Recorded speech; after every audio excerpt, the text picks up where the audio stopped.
In the transatlantic free trade area are involved the United States and the European Union.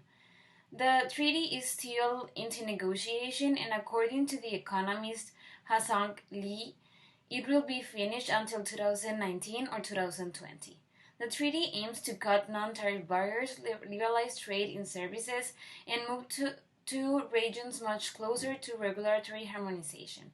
According to the national interest, the treaty may bring more to the United States than NAFTA does, and this may affect the bilateral negotiations between Mexico and the US.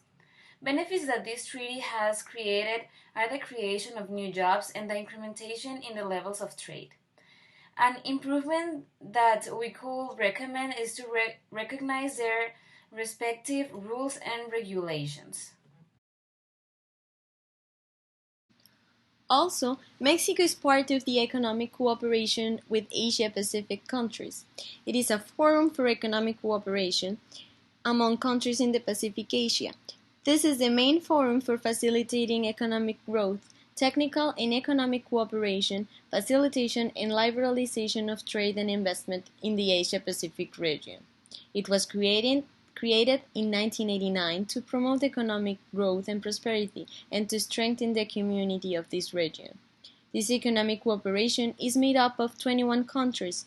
These countries represent the world's most dynamic economic region, with 40% of the world's population. As a result of the work, growth has soared in the region, with real GDP increasing from $16 trillion in 1989 to $20 trillion in 2015. Trans-Pacific Partnership or TPP is a treaty between countries that are in the Pacific Ocean.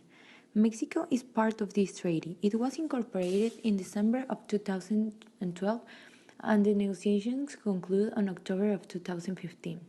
The countries that initially formed this treaty were 12: the United States, Mexico, Canada, Chile, Peru, Japan, Vietnam, Malaysia, Singapore, Australia, New Zealand, and Brunei Darussalam by 2016. But with the presidency of Donald Trump on January 23, US decided will not be part of this treaty.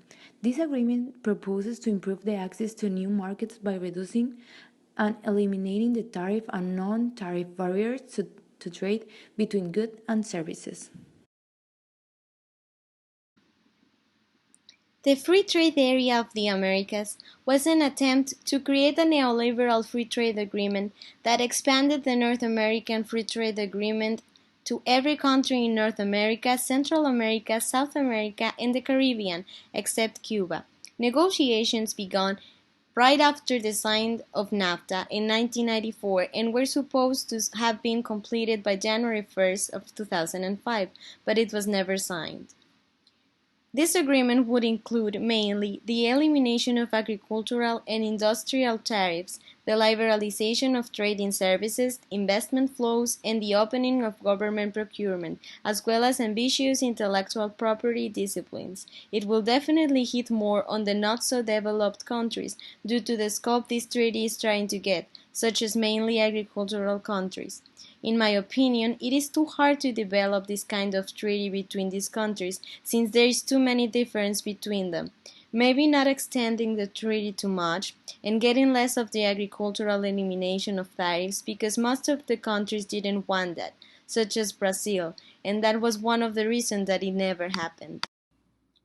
What should be improved in Mexico's future trade policy is that Mexico needs to consolidate and expand its network of FTAs by deepening economic integration with its trading partners and opening new markets for its exports, and diversifying Mexico's network of FTAs. The 5 recommendations that we will make for Mexico's future trade policy are: number 1, upgrade many aspects of NAFTA. Number 2, make new rules to open up government projects to bidders from all 3 NAFTA partners. Number 3, strengthen their FTAs with other countries as Japan and South American countries. Number 4, make more overseas operations with the US, because increasing cross-border production and trade between the two countries will boost employment and growth in both countries. And number 5, invest in border infrastructure standardize their custom forms, and work to better facilitate legal trade.